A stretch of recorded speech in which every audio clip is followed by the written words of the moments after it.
This is WVIZ, TV 25 in Cleveland.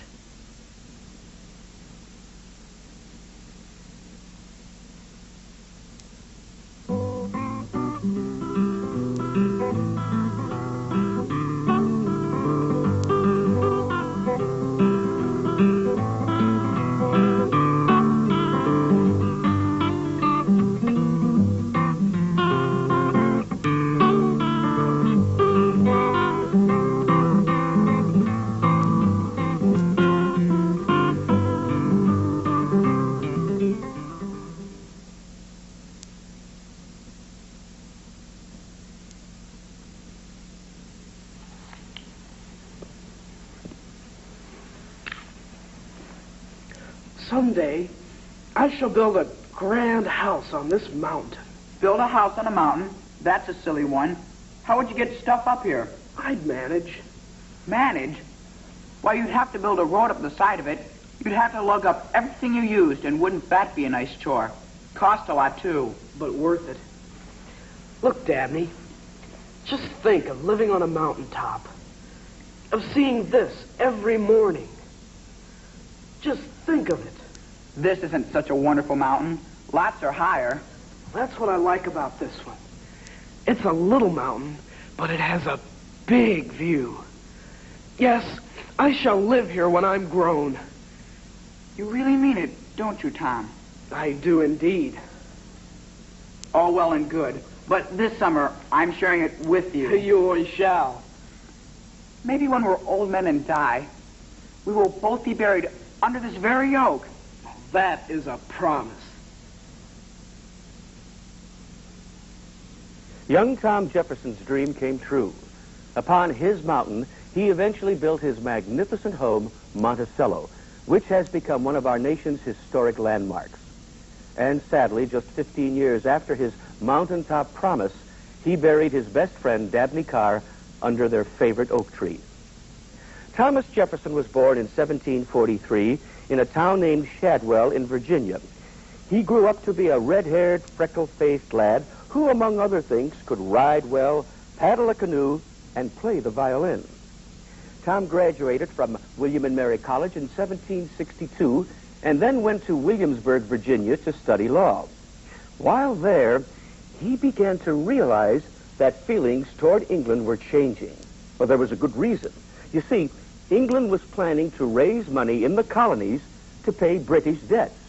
And so an act declaring the right to tax Americans had been passed by British Parliament. This, of course, was the Stamp Act.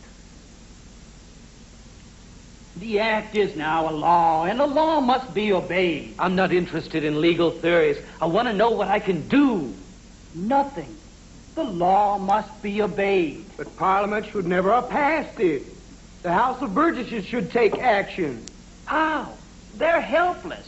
Whenever they disagree with the governor, he dissolves. Well, then we'll show them. Have you heard the news? We're electing Patrick Henry to the House of Burgesses. Now, old Pat, he's a hothead. You watch him, you want to see the fur fly. Yeah, Patrick Henry won't take a slap lying down. Now, that's for sure.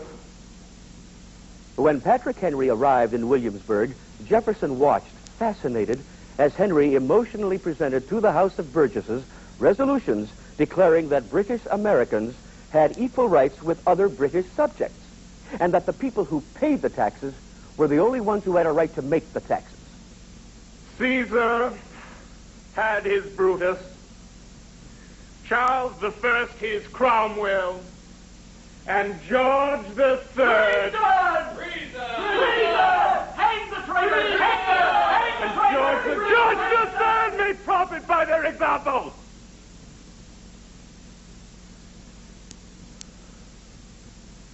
If this be treason, make the most of it. Early in 1767, Jefferson passed the bar examination and became a lawyer in the courts of Williamsburg. By 1770, he had become a member of the Virginia House of Burgesses and was sent as a delegate to the Second Continental Congress in 1775, where, at the age of 33, he was chosen chairman of the committee to draw up the Declaration of Independence. Now, the committee consisted of John Adams of Massachusetts, Roger Sherman of Connecticut, Benjamin Franklin from Pennsylvania, Robert Livingston from New York, and, of course, Thomas Jefferson of Virginia. 5 is too large a group for the actual work of writing. Now, I suggest that one man prepare the draft, and then we all go at it. That indeed is a practical plan, Benjamin. Well, shall we vote? Well, that won't be necessary. There is one among us who far excels the rest with ink and quill, and that is Jefferson. Oh, indeed, no, sir. This matter requires a competence beyond what I possess. Oh, nonsense! No, John is right. Virginia has taken a lead. A Virginian must write the paper. See, the middle colonies are not... And the work will go better if New England keeps up. What with Bunker Hill and the Boston Tea Party and the writing of Sam Adams, we have been given the name of dangerous radicals. You see a British enemy behind every paper, John. Well, I'm right, Ben, believe me. Gentlemen, I beg you to Now, look reconsider. here, Jefferson. A Virginian is needed for this work, and you have thought and studied on this matter more than any of us. Great, John. So, as the guns of the American Revolution crackled throughout the colonies, Tom Jefferson shut himself in his rooms where his driving thoughts sent his pen speeding across paper.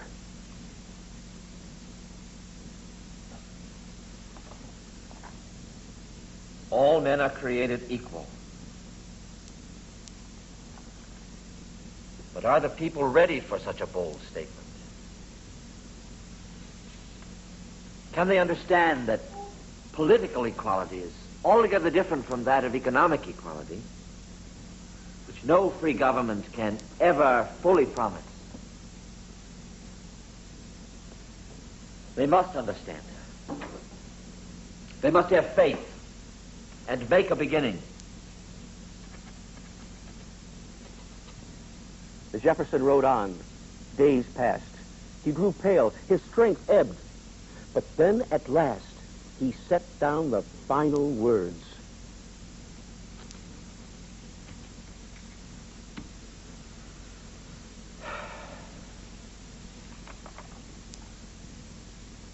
And for the support of this declaration, we mutually pledge to each other our lives, our fortunes, and our sacred honor. For 2 days, members of Congress argued hotly over this phrase and that. Jefferson sat silent, flushed, miserable. Well, by July 4th, debate had become bitter. Besides that, the heat was frightful, and clouds of flies from the livery stable next door were maddening. Late in the day, the vote was finally taken. The declaration was accepted. Now, parts of the document believed by Jefferson to be for the good of the new nation were thrown out or changed.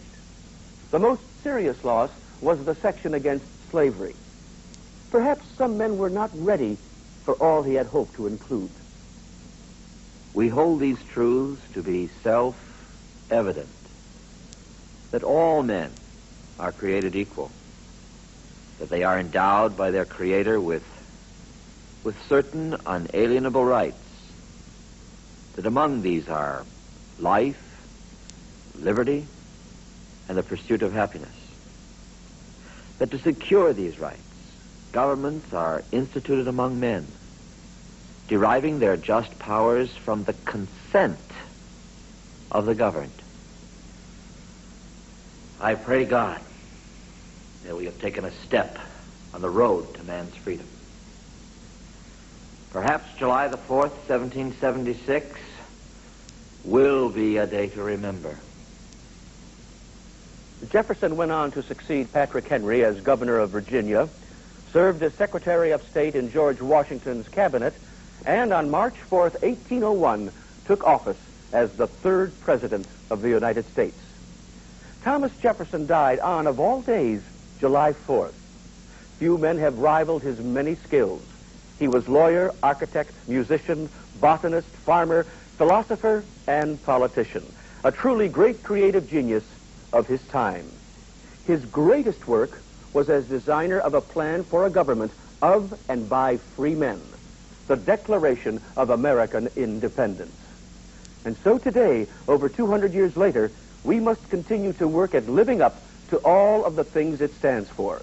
Because you see, the Declaration of Independence is a living document, not past history, that continues to guide us through our daily lives as American citizens. Thomas Jefferson offered freedom, not only as a goal, but as a path to a better life.